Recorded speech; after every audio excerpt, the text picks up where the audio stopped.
The first years of Bridget and Patrick's life together could be defined in one word: happiness. How else could it be? They got married out of great love, were young, beautiful, well-educated. They were a model young family.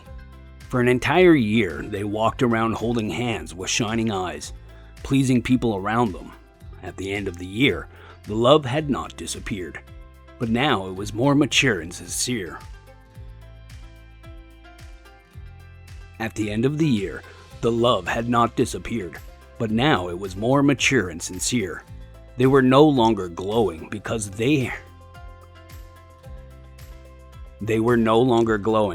their dream had come true. They just enjoyed being happy. But in the second year of their marriage, Bridget was troubled by a pressing question.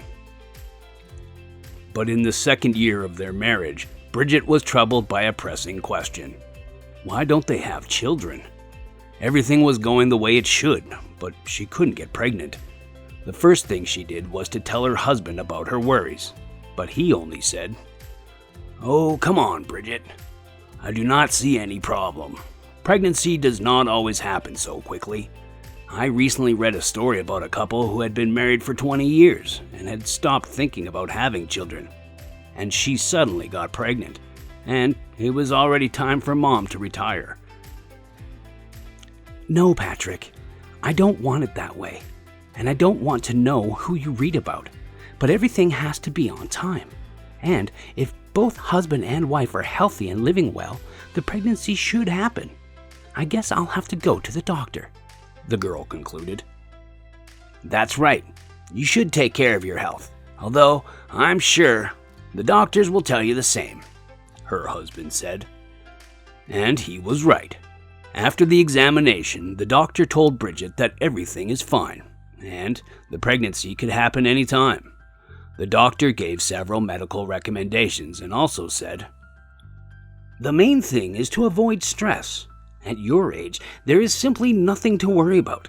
If pregnancy could happen on demand, why would there be any need for doctors?" Bridget returned home in high spirits and began waiting again, but to no avail. She still could not get pregnant. By the end of the third year of their marriage, children had become her obsession. She became a regular visitor to various hospitals and convinced her husband to have a checkup. Both were fine, but there was no results. Gradually, Bridget's whole life was devoted to trying to get pregnant. Even their intimate life changed. At first, Patrick saw it as an oddity. Then, he was sympathetic to his wife, and soon, inevitably, began to annoy the man. "I'm sick of it. I feel like I'm some kind of stallion whose only purpose is to breed. Now everything is on schedule. She even printed that schedule. I hear only one thing. Today is an auspicious day, but tomorrow is not. I don't even want to tell you the other details. It's disgusting. Sometimes I can't function normally because she forces me into bed as if I was a dog that is only needed for her offspring," he complained to his brother. "Yes, it is really annoying. Usually, people have other problems. They try to avoid unplanned pregnancies, and you have it the other way around. Well, she'll get pregnant and calm down. In the meantime, find another woman, not for babies, but for fun," his brother advised. "Do you think so? I guess you're right, and then we'll see how life works out," he replied to his brother's advice. And soon, Nancy came into Patrick's life. No, this was not some cliche mistress, not a young, long-legged, stupid hottie. She was a serious and intelligent woman, the same age as Patrick, but she was very lonely. She had no husband or children, which was strange. One day, Patrick asked his mistress why she had never been married. "That's the way fate worked out. I don't know. The story is trivial, though. In my first year of university, I fell in love with a professor. Well, obviously, he was married. Well, I did not even have much hope that he would marry me. I didn't even think about it. I loved him, and that was it. Our romance lasted several years, until the new first-year girls showed up. End of story," she replied. "So, didn't you find anyone else?" the man asked. I found you, and you're married too. That's my fate. I wonder how long you will stay with me. I fell in love with you, you know," confessed the mistress. "I love you too, Nancy, and would love to be together forever. But I can't leave my wife now." "Well, it's a trivial story, but my ex used to justify himself with children by saying he couldn't leave his 2 children. He had twins. And you don't even have kids. If you had kids, I wouldn't be with you. But I could give you a baby. Don't you want children?" the girl asked. "I do, of course, but that's not the main goal," Patrick answered reluctantly. He was tired of talking about children at home. He needed Nancy for pleasure, for a break from family problems and his wife's eternal anxieties. Meanwhile, he wasn't going to leave Bridget, but he was very happy with Nancy too. Apparently, because of her experience living with a married man, Nancy knew how to behave. She had no demands, understood everything, did not call at inappropriate times, and was not eager to go out in public places. And at the same time, she tried to make every date a small but memorable holiday. But sometimes there was hope and questions about the future together. Patrick tried to put out these outbursts, trying not to offend Nancy or give her new hope. At first he succeeded, but as time went on, his relationship began to stress him out. He constantly felt guilty before 2 women, and he had feelings for both of them. Cheating on one woman, giving unreasonable hopes to another woman? How disgusting it is to feel like a bastard," he said to the brother who had given such valuable advice. "Everything disgusts you lately. Millions of men live the same way and are happy, so don't worry about it. When Bridget gives birth, she won't give a damn about your cheating, even if she finds out. And Nancy will get tired of this kind of life, and she'll find herself a single man. Just make sure she doesn't get pregnant first," his brother replied. Patrick could not find understanding in such a difficult situation and decided to follow his brother's advice again and leave everything as it was. And he made up for the guilt to his women with small pleasant gifts and care. He realized that in this way he strengthened the hopes of his mistress, but he thought that she should understand him.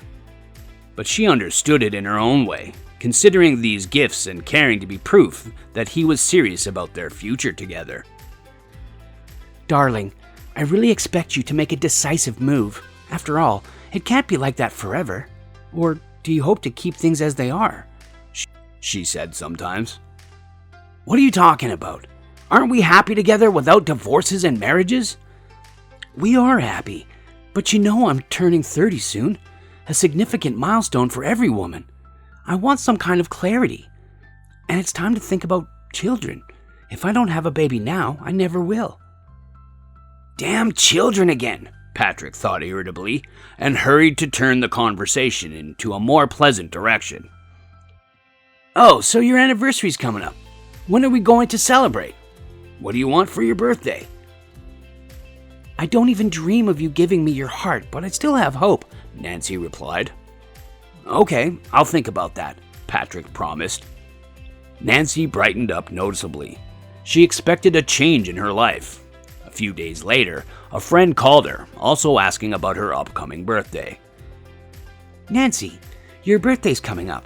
Where are you going to celebrate, and who are you going to invite?" "Sorry, Mary. I'm not inviting anyone. It's going to be a private party for 2 people. It will be a big day for me. Later, we'll celebrate it together. Maybe not only my birthday, but something else, too." "No way. Oh, Nancy, congratulations. Are you talking about that married man? Has he really decided to leave his wife?" her friend asked. "I don't know anything yet. I'm not entirely sure, but there is hope. In any case, our relationship has reached the finish line. He'll definitely have to choose." She planned her birthday party, bought a new dress and lingerie, planned the menu, and set the table. "Let him see that I'm not just a beautiful woman, but also a good housewife who can cook delicious food and make the house cozy. And I will tell him about my main surprise later, when I know he's ready for the next step. Well, if he's not, what can I do? I'll have to break up with him. I'll live alone. It's all right. I've waited too long, the girl thought.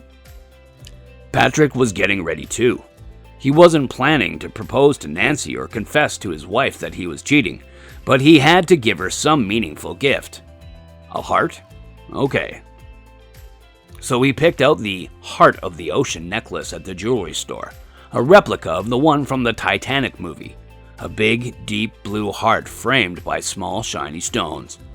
They weren't sapphires or diamonds, but still, it wasn't the cheapest gift. And the main thing is that it was beautiful. Perhaps it would comfort poor Nancy, who dreamed of marital bliss. When he came to Nancy, he saw a table set with candles, but only for 2 people.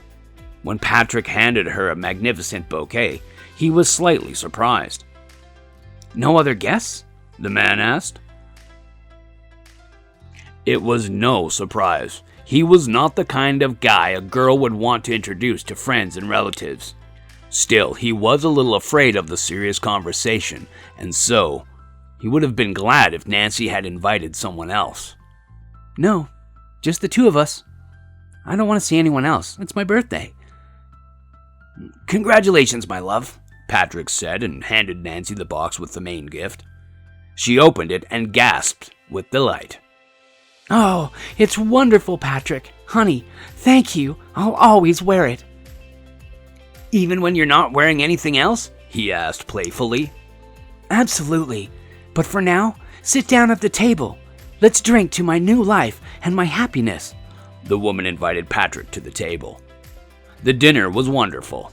Nancy did everything perfectly, but Patrick was pleased that she didn't try to talk about their future together. That could have ruined the party. Delicious food, champagne, and music made them forget about any serious conversations. And so it happened. Sweet talk at the table, a slow dance, and 1 hour in bed should have completely calmed Nancy down. But it turned out she had her own plans.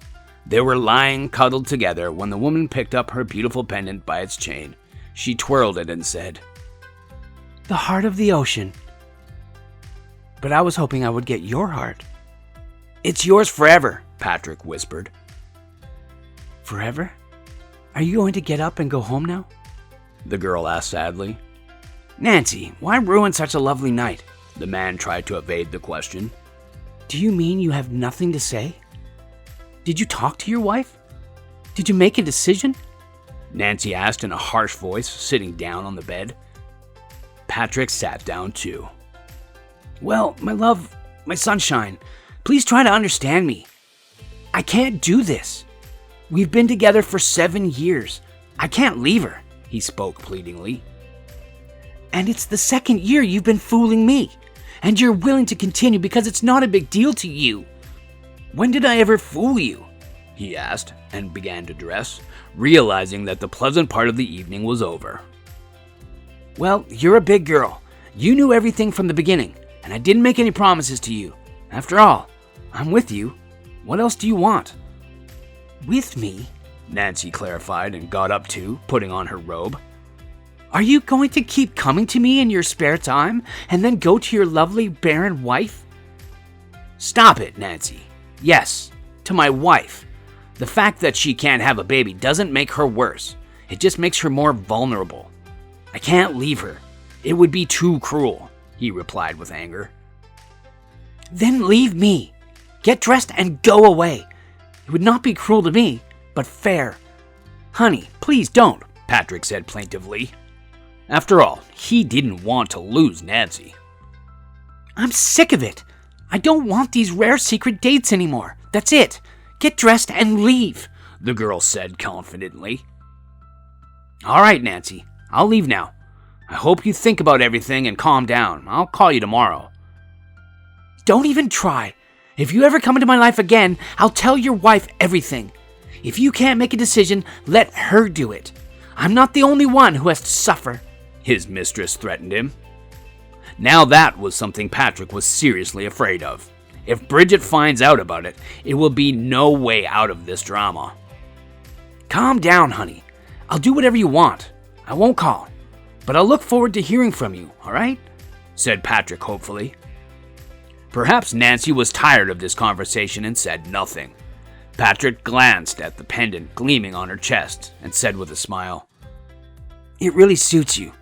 I'll wait for your call, my love." "Don't expect that. Goodbye forever," the woman said, slammed the door and walked into the room, and lay face down on the bed, which still kept Patrick's warmth. "It's over. I'm not gonna cry. Last time I cried, and then I started calling him, groveling. No, I'm done. Maybe I should call his wife. I should just tell her everything. Why do I have to suffer alone? No, I shouldn't do something like that. It won't help me. But it would spoil the impression of me. At least he'll remember me without anger and maybe with regret," she thought, trying not to cry. Then Nancy got out of bed, called the landlord, and told him she was moving out in a week. That same evening, she began packing. Heading home that night, Patrick thought it wasn't over with Nancy. "No doubt Nancy will calm down and call me. Maybe not tomorrow, but in a few days. And why was she so angry? She's a mature woman. She must understand everything. It's not the first time this has happened to her. Well, okay, the first lover left for a younger girl, but I wouldn't do that. Well, her fate is hard, but my fate isn't any easier," Patrick thought. At home, Bridget asked without suspicion because she trusted her husband. "Why so late, darling?"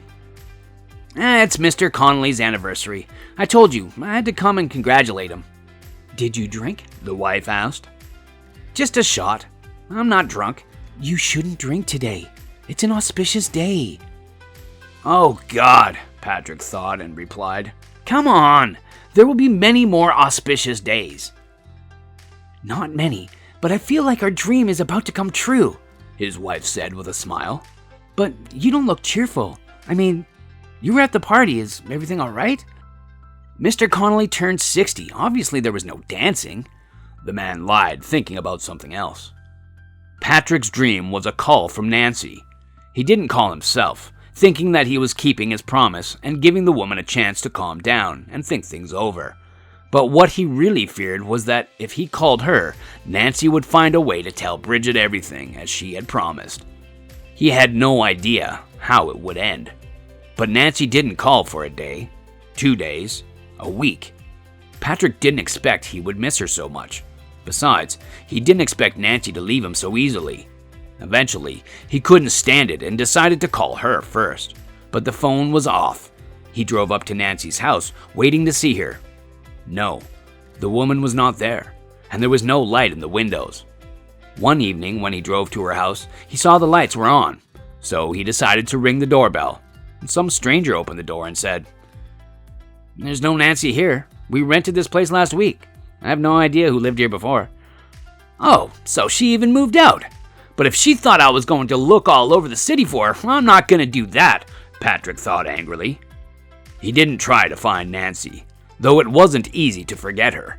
The man had been depressed for some time, having no idea how to cope with the situation. But Bridget's dream finally came true, and it helped. A few months later, she told her husband she was finally pregnant. The couple's excitement was boundless. Waiting for the baby made him forget Nancy. Patrick cherished his wife, thanked her for a long patience, and worried about her and the baby. Alas, joy was premature. In the 5th month, Bridget lost her baby and almost died herself. Doctors said that after that, she should forget about a baby. Bridget would never become a mother. This news plunged the woman into despair for a long time and almost ruined the family. "I still don't understand why you still live with me. I'm a defective woman. I can't even give you a baby. Find another woman before it's too late," she said to her husband. "It's too late. I already love you. There is only one woman in my world. The others do not exist for me. Believe me, in all the years we've been together, I've never thought of another woman," Patrick answered. Bridget had no idea that her husband was thinking of another woman at that moment. Half-dressed, disappointed with a pendant on her chest, the one he had lost forever. But Patrick chased those thoughts away. At this moment, he really loved only his wife. Miserable, but still the most beloved. He comforted Bridget as best he could, but it was too difficult. Patrick even wanted to give up. Not because he wanted children, he just didn't have the strength to look at his tormented wife anymore. But he couldn't leave her like that either. Finally, her husband's care and attention worked. Bridget began to come to her senses, and the couple accepted their childlessness and began to live for each other. But after 5 years, they thought about the need to make sense of their existence. Let's adopt someone. A little boy about 5 years old. I mean, that would be great.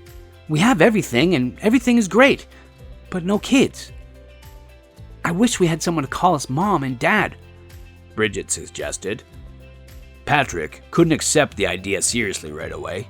He even talked his wife out of it. Bridget, darling, we will never be able to love someone else's child the way that we can love a biological child. Besides, we don't know what kind of person he will be when he grows up. Heredity is very important. Stop it. People get a dog and in a month they can't live without it. It becomes a family member, and we are talking about a baby. Heredity? What heredity do we have? We do not have royal roots. Do you know many of your ancestors? I only know some names, and I have no idea what kind of people they were. They discussed it for a long time, and finally Patrick agreed. Adopting turned out to be a long process. The couple had to explain to psychologists the reason for their decision, attend foster parent school, and read many instructions. But finally, they were invited to the orphanage to meet the children. They were going to adopt a boy, so they did not look at the girls at first. But Patrick's attention was caught by a little girl sitting alone in the corner. He didn't know why his heart skipped a beat when he saw her. He walked over to the girl, sat down next to her, and spoke to her. What's your name, kiddo? Kate, the girl answered, raising her big blue eyes to him. So why are you sitting alone and not playing with anyone? Do you have friends here? The man asked.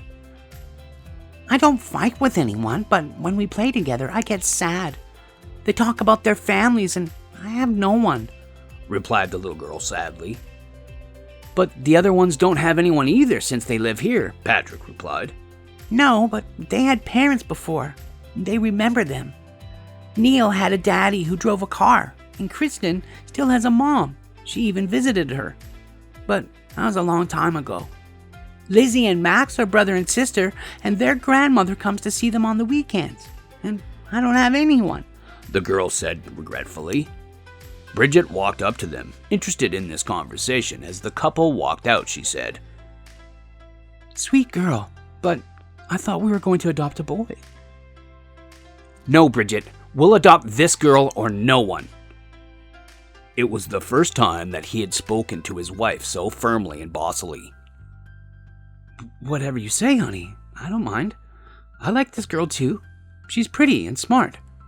Let's get some information about her. Maybe her parents will show up someday.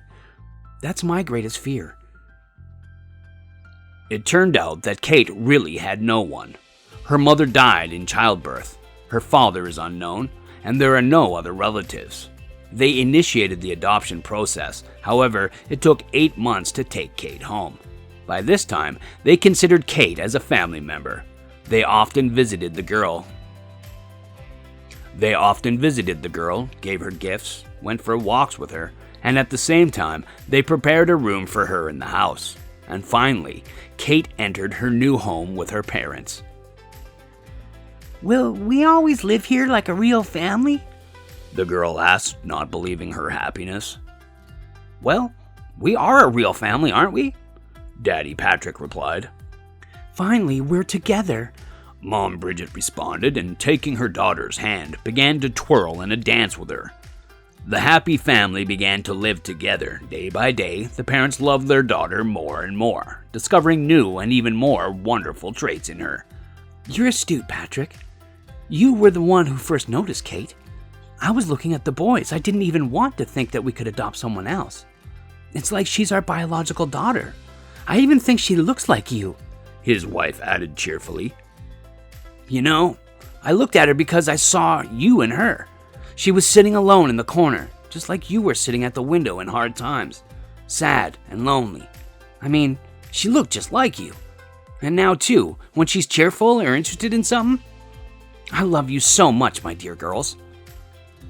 It was hard not to love Kate. The girl was not only pretty, but smart, and sometimes too serious for her age. She loved her parents and her new home, and was happy to help her mother with household chores. It was fun to discuss any topic with her and to watch her grow up. Kate went to school. From the very first days, she showed her best side. Even those who knew that the girl was adopted soon forgot about it. That's how much she looked like her parents. She loved them very much. So 3 more years passed in love and happiness. Bridget's birthday was coming up, and the family decided to celebrate it together, without guests. They loved to spend time together and planned to have dinner and then go for a walk in the park nearby in the evening. Patrick went to the jewelry store to choose a gift for his beloved wife. His attention was drawn to the beautiful earrings, deep blue drops, framed by small shiny gems.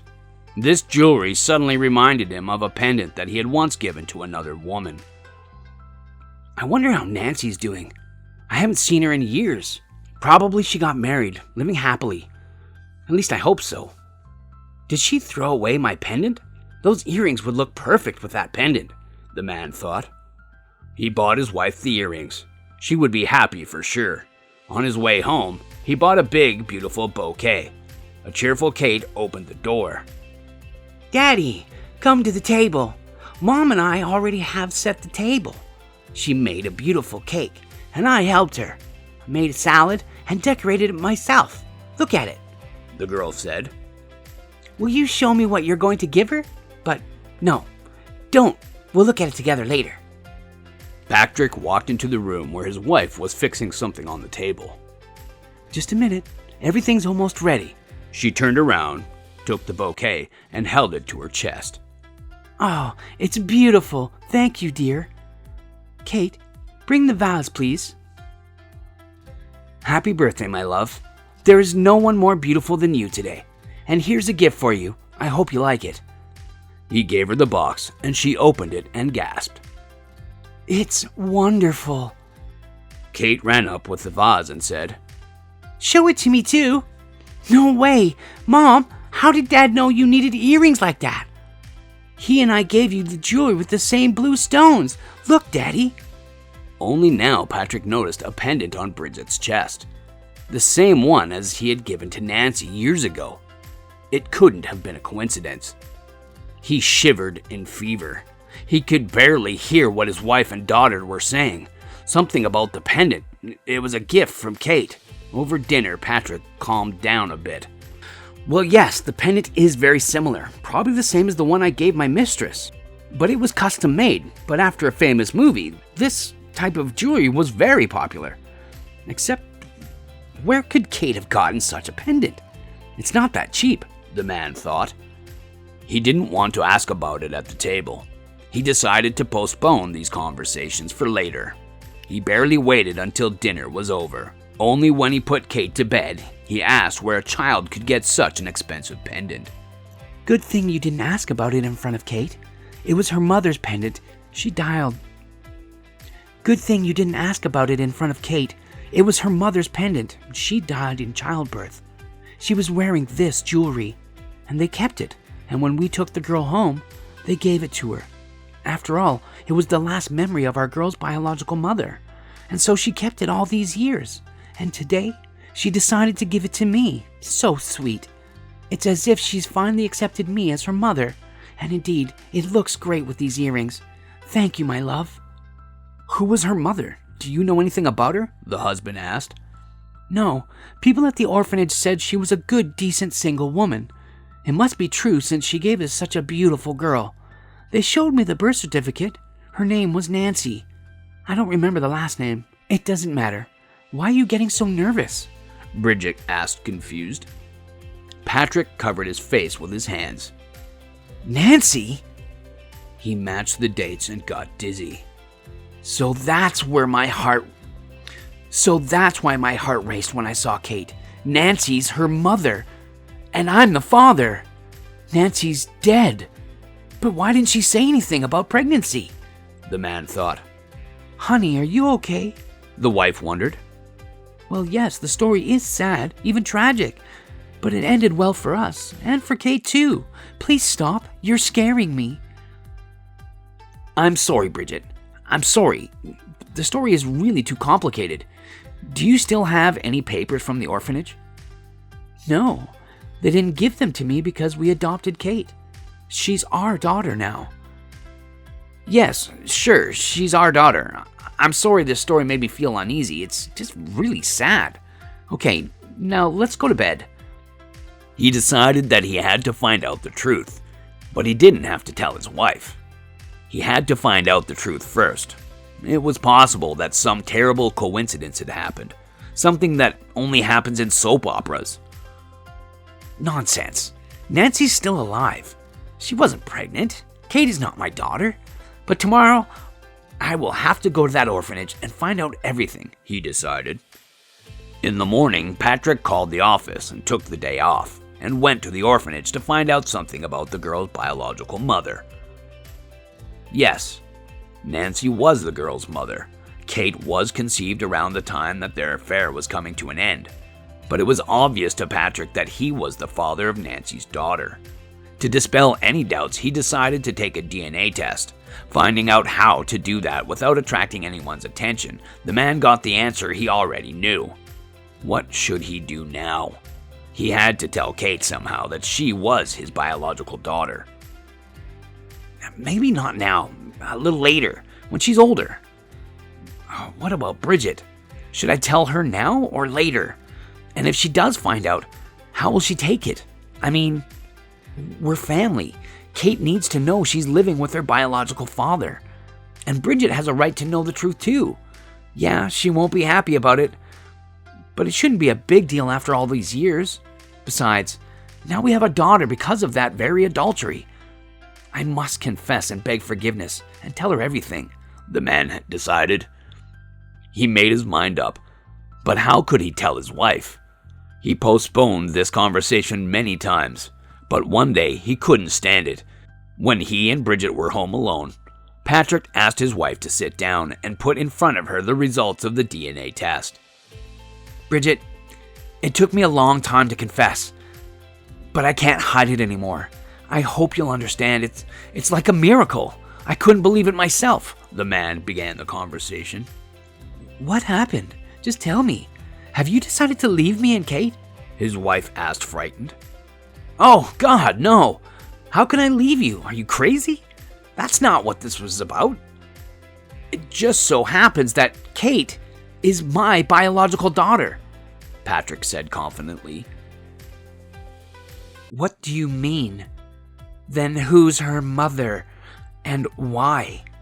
Bridget wasn't ready for this news, was confused, and couldn't find the right answer. The girl's mother died, but years ago I had had an affair with her. We had no feelings. I only now found out about the consequences. I found out that because of the pendant I gave Nancy many years ago, and now you have it. I did a DNA test. Here are the results. Kate is my biological daughter. The man showed his wife the results of the test. Bridget took the paper, read it, sighed, and muttered. The affair was short-lived and without feeling? You gave her that pendant, and that poor woman was abandoned by you, and died with that pendant. And I knew nothing. Does Kate look like her? She doesn't look much like you. Did you recognize her just by her appearance? No, maybe I felt something. I don't know. And I didn't know that she was pregnant. She left me when she realized I wasn't going to leave you. That's the way it was. I hope you forgive me. Don't be silent. Say something, worried Patrick. What can I say? How can I trust you now? How can I believe that it only happened once? Maybe there are other children living in other orphanages. No, that's impossible. There was only Nancy, and that was it. Believe me, it's true. Bridget took the pendant off her neck, put it on the table, and stood up. I'm sorry. I need to be alone to think about it. Yes, sure. I hope you take it the right way, her husband said hopefully as he watched his wife leave for the bedroom. Bridget was offended to the core. Her husband had deceived her all of these years, even in the most difficult period of her life, and now he had a daughter with another woman, and the fact that she is dead doesn't change anything. And anything Patrick says about that relationship doesn't matter. He cheated on her, and the consequences were serious. How will the three of them live together? Father, daughter, and her, a stranger. They can declare their love for Bridget, but she will know that she is a stranger to her husband and her child. I'm just sort of a babysitter for someone else's child, The woman thought confusedly. Yes, it was a long time ago, but where's the guarantee that he only had Nancy? How do I know he's not cheating on me now? How do I know that when the next mistress gets pregnant, he won't leave me? I'm barren. I'm getting old. So what? Do I have to live serving this family and expect to be stabbed in the back all the time? Kate came home from school and immediately sensed the tension between her parents and asked Patrick, Dad, did you and Mom have a fight? "No, Mom was just a little upset because of me. It's very complicated," he replied to his daughter. The little girl tried to find out what was happened. Mommy, what's wrong? Why are you sitting alone in the room, not talking to us? Sweetheart, I'm afraid I have to live apart from you and Daddy. It doesn't mean anything. You and I will still be together because I love you more than anyone else, Bridget replied, holding back her tears. The girl understood it differently and began to worry, asking if everything was okay. Are you sick? Are you going to the hospital? What happened to you? Tell me. How long will it take? No, I'm fine. I'm just going to live separately. We'll see each other as often as you want. It's very hard for me now. I don't know how to explain everything to you, the woman answered with difficulty. It was hard to explain this to her husband too, but the offended woman said bluntly, You know, Patrick, cheating is unforgivable. I don't want to live with you after what happened. Stay with Kate. That would be the right thing to do. You and Kate are family, and I'm a stranger. I have no place in your house. No matter how hard Patrick tried to change his wife's mind, no matter how much Kate cried, and she didn't even understand anything, Bridget filed for divorce and moved to a rented apartment. She did not cut off her relationship with her daughter. Their relationship did not get any worse. Bridget and Kate still loved each other tenderly, seeing each other often and spending time together. Kate tried her best to reconcile Mom and Dad, and soon they began to spend time together as a family, the three of them. At first, the former spouses were distant. They were resentful towards each other, but gradually the ice between them melted away. They both knew that it was not only their past that bound them together, but also their future. This feeling was stronger than resentment, so after 3 years apart, Patrick said, Bridget, I want to propose to you. Let's get married again. Kate and I are having a hard time without you, and it's a lot harder for me than it is for her. Bridget said yes, and soon the former spouses got married again and made their vows of fidelity to each other.